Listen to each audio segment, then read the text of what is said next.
Here on the edge of the city, we cater to a need. People need to transport information without being observed. Normally, the cops leave us alone. They have bigger fish to fry. Now, things have changed. Something is happening.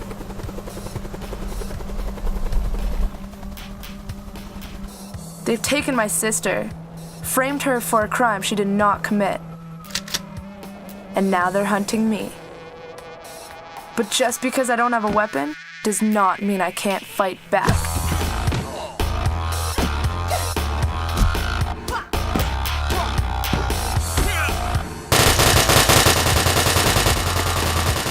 So now I'm coming after whoever's behind this.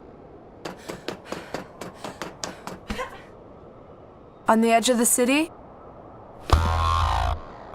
you find out who you really are.